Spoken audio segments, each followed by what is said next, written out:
Let's begin. I'm going to invite the chime to sing, and this is an invitation to fully arrive to your beautiful practice. And I invite you now to find a posture in the body that feels completely at ease. And that can include lying down, friends. So if you want to get cozy, feel free. Welcome, everyone. This is Recovery Dharma. My name is Julia. I'm one of the facilitators of this extraordinary community of wise friends all over the world. I'd like to set the intention for our practice today. And I'd like to say that again, because I think sometimes when we hear the word intention, it becomes a word so commonplace that we don't pause to really take in what does it mean to set an intention? What does it mean to have a motivation? And when we practice this, when we really take this into a contemplation, having a motivation, having an intention is really kind of like a voice of encouragement, a reminder to stay true to what we're trying to do, to what we're trying to improve, to how we're trying to heal. This one reads, "May your stumbles reveal new sights. May your stumbles reveal new sights."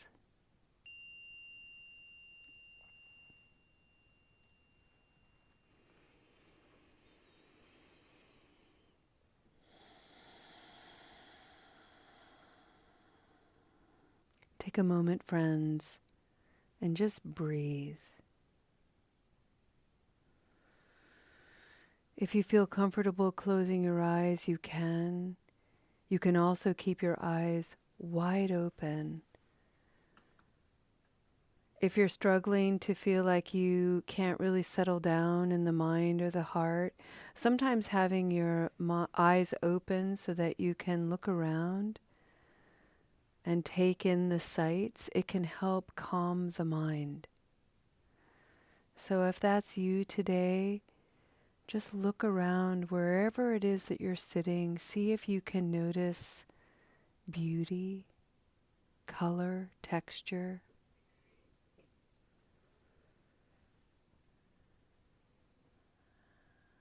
Take a moment to celebrate that you're doing something unique, wise. You're engaging in an ancient practice. Buddhism is thousands of years old, and it is tried and true. So you are participating in something that is virtuous, wholesome, good. And what an amazing thing. And I thank you for being here. So we're just going to take a few minutes to breathe that in.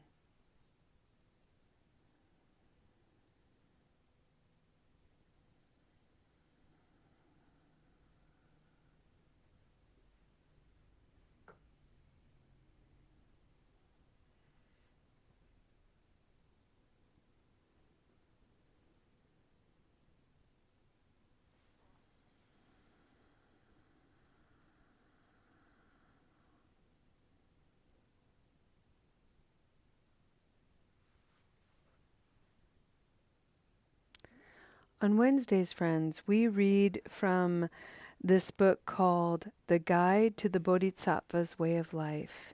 This is the work of Shantideva, an 8th century monk, Buddhist monk, who created a spiritual roadmap really for himself. He was at the world's only Buddhist university at the time in northern India, and he was studying Buddhism. And he really wanted to craft from these spiritual practices a way of life that would resonate with him personally on a very personal level. so he shared this whole teaching in front of the entire student body, and it was so well received and so poignant and beautiful that it has survived all of these years. And we get the privilege of listening to some of it today. We have been reading the first chapter all about cultivating bodhicitta, which is a soft, open heart, and really learning about what it means to be someone who is endeavoring to be of service to others, to really try to lessen the suffering in other people. That's what a bodhisattva is. We're going to now step into chapter 2, which is all about purifying negativity. And some of you on the journey of recovery may have experienced so much negativity due to substance misuse. Maybe your actions were unethical and unskillful. Maybe you harbor a lot of regret and therefore a lot of negativity.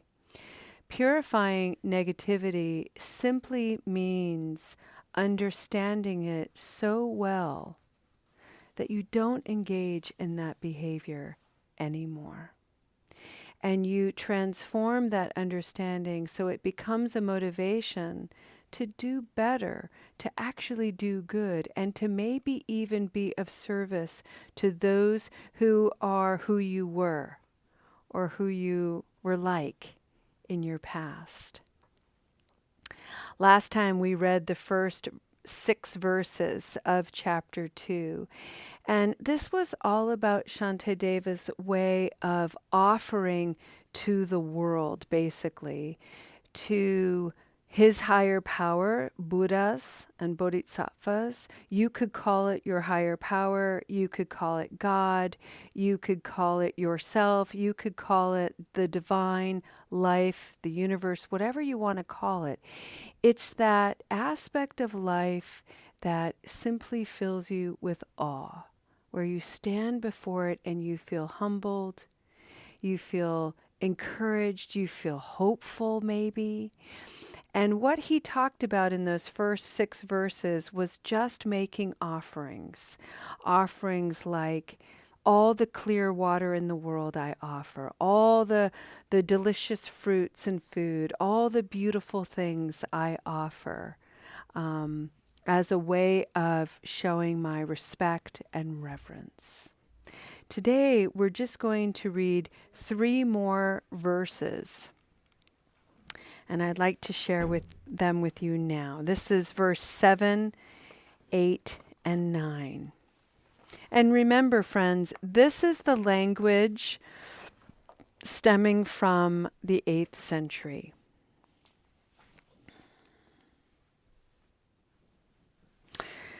Shantideva, again in the first 6 verses, was just talking about, this is what I have.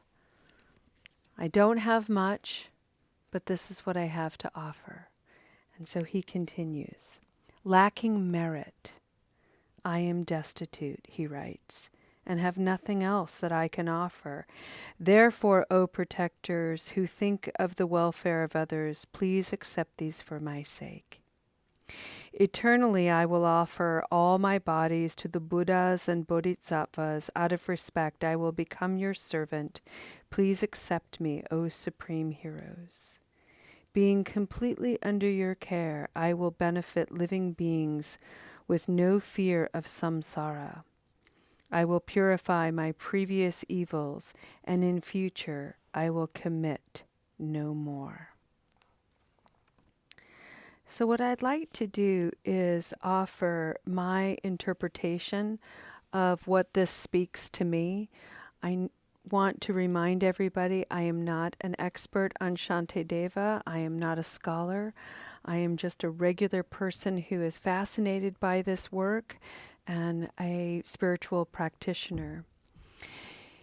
In the first verse that I read for you today, Shantideva is simply reminding us that he's feeling humble. I am destitute are the words, meaning I don't have much. and I feel humble and modest. And he recognizes in this verse that there are other people who are farther along than him. They're more practiced, they're more wise, they're more generous than he. There are people who are truly devoted solely to the welfare of others, and they really devote themselves to living that way. In this verse, he recognizes that he aspires to be like that, and he has a ways to go. In the next verse, out of respect, I will become your servant. And he's speaking to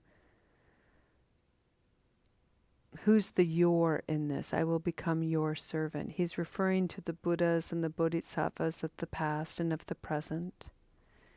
These are the people who are farther along, but these are also his brothers, his friends, the collective soul. And the word servant, I just want to note that word can be a little bit triggering. It's a loaded word. So a synonym for that word could be student, volunteer, someone willing to be of service for the greater good. And in the last verse, the one line that I want to take out that says, I will purify my previous evils. In future, I will commit no more. That word evil is also a highly activating, loaded word. So let's redefine it. I think this word is actually an unfortunate translation. Primarily because it sets up a dualistic mind. There's either good or evil in the world. And there's both good and evil, and there's something else. And so I prefer words like unskillfulness. I will purify my previous misdeeds, my previous confusions, my previous unskillfulness, my previous misconduct, my previous regret, my previous harm. You can actually be specific, specific as you contemplate this. And in future, I will commit no more. Well, that's great. But how do we actually do that?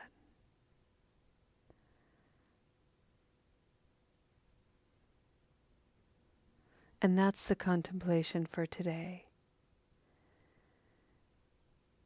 So the first step is to recognize, to own, acknowledge, I have the capacity to be unskillful. I have the capacity to engage in misconduct. I have the capacity to do harm.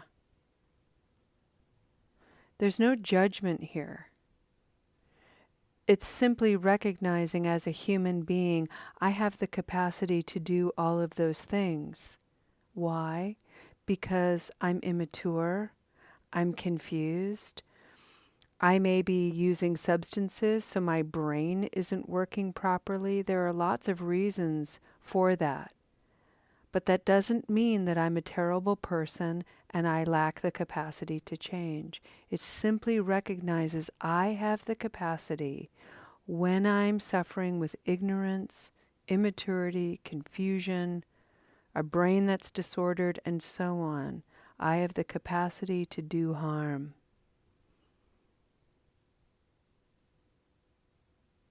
It's true. And the truth is, I don't want to anymore. And for those of us who are here, that's a testament Your presence here shows that you do not want to engage in harmful patterns of behavior anymore. So the first step is to acknowledge the capacity to do harm, to understand the conditions of that, and to set an intention. I will not engage in unskillful patterns of behavior. I will not do harm. That's the intention. That's the motivation.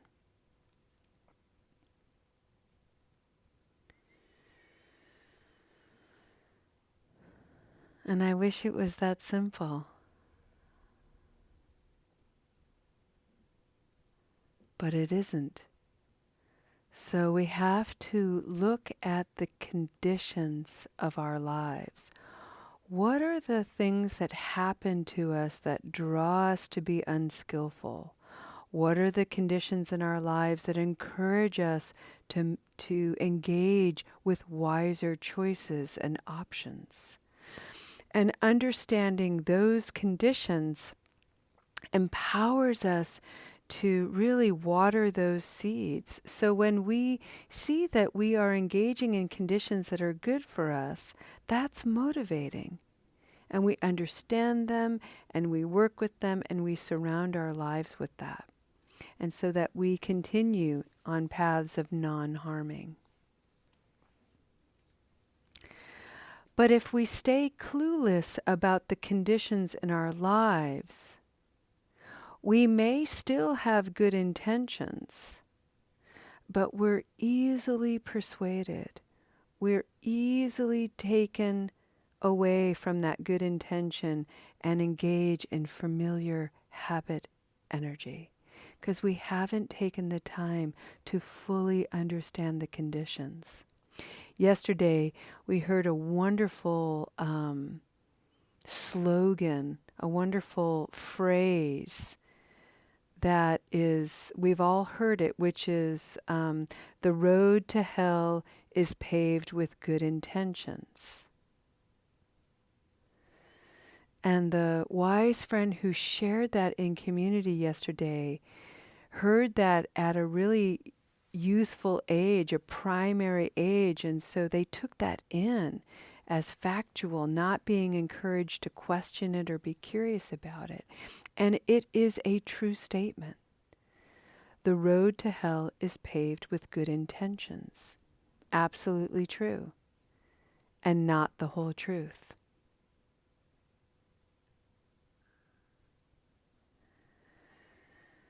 I think there's a word missing in that phrase. And I think the word that's missing is the road to hell is paved with unconscious intentions. Undiscerned good intentions. Unexplored good intentions. Because when we really understand our good intentions, that's when we travel avenues that are righteous, virtuous, kind, compassionate, joyful, and they bring heaps of positivity. And there's a wonderful spiritual teaching, I was sharing this with Lo earlier today, that I just love, that illustrates what I mean by this. And it's a story of a teacher with a bunch of her students. And one of the students, they were talking about cultivating good intentions. And the teacher was emphasizing that you have to understand what good means. It's nuanced. There's lots and lots of layers. You can't just have a good intention. You've got to go deeper than that. And one of the students was quite confused and asked the teacher, well, wait a second. if I have a good intention, if I'm trying to do good in the world, isn't that enough? I mean, what else is there? And the teacher said, there's more. There's always more. Think of a monkey with all of its good intentions, reaches into the river to save a fish from its watery grave.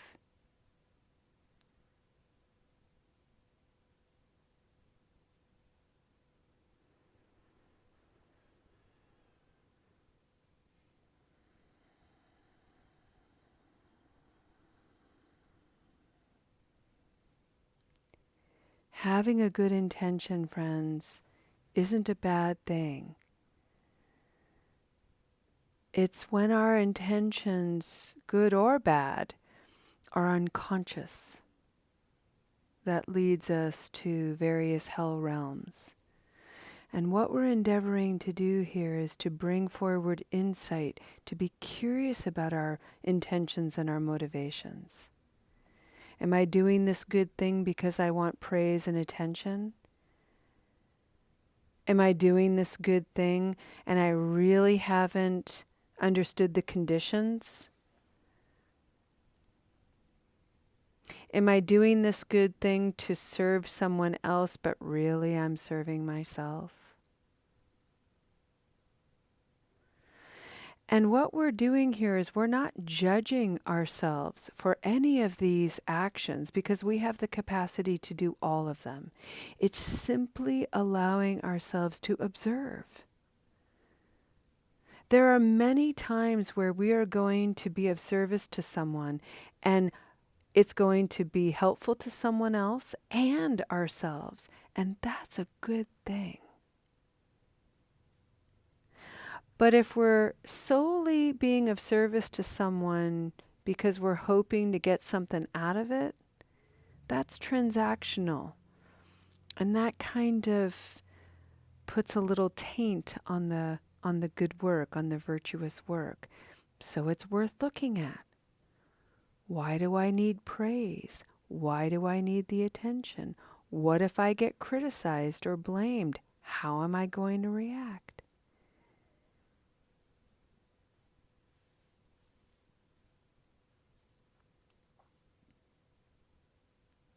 How many times have you done something and have felt underappreciated and then you're like, well, fuck that, I'm not ever helping anybody out again. Who needs this?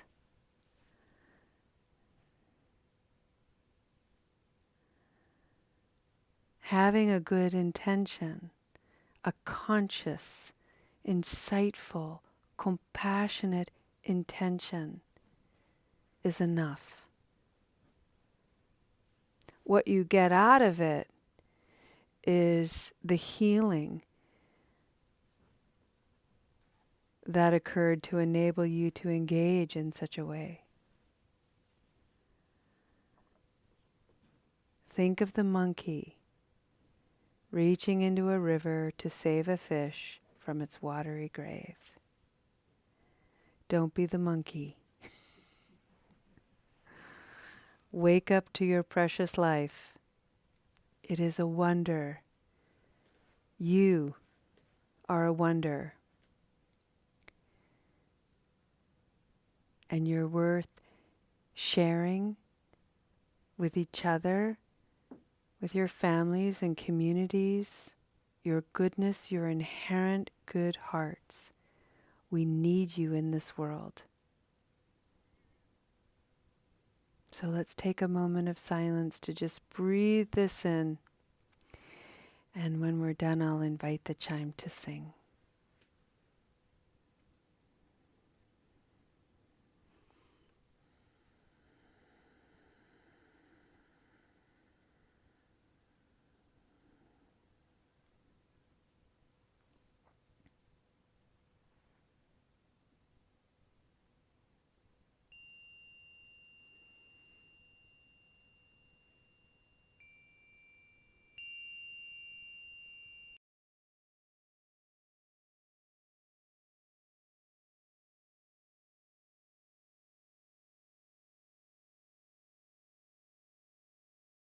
Alrighty, let's end our practice with a dedication of merit.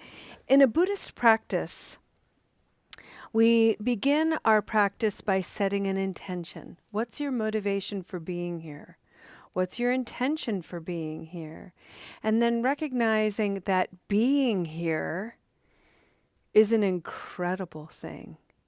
We may poo-poo it because we're feeling kind of low and sad, maybe even a little bit confused, but make no mistake, when you come in the presence of the three jewels, the Buddha, the person, the human being who 2,000 plus years ago was able to awaken to the conditions of suffering, the Dharma, the teachings of the Buddha, infused with wisdom that is alive and relevant today.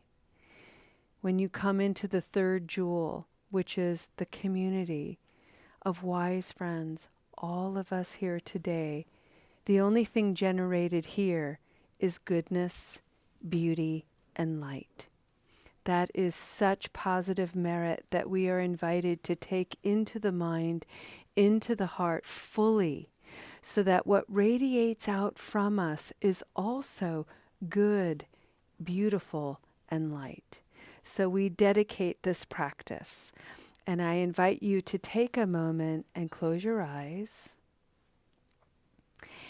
And even if you're in a place today in your mood, in your mind, where you don't believe a word I'm saying, the defenses are up, the walls are up, the resistance is up, you can simply look at all of that and say, wow, would you look at that? I can't receive this goodness. Huh, okay, that's happening. And I'm okay. Because this practice is going to happen tomorrow and the next day. And on Sunday. Sunday we meet at 11 a.m. for Sate Seva. You're all welcome to join us. And regardless, the goodness is entering through your pores, through your eyes and ears. We bring it in, friends, so that we radiate it out for the goodness of others. May it reach our friends who are still on the streets, still lost in habit energy, maybe people who are in the hospital or in treatment programs, maybe people who are in jail or prison, maybe people who are isolated alone in their apartments, homes, or cars. We offer this practice to them. May it wrap around them in warmth and tenderness, and will end with 4 simple mantras.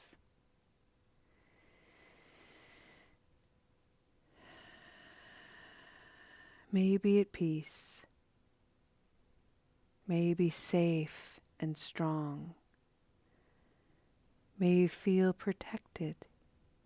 May you live with ease. Thank you for your practice, friends. We'll see you next time. Namaste.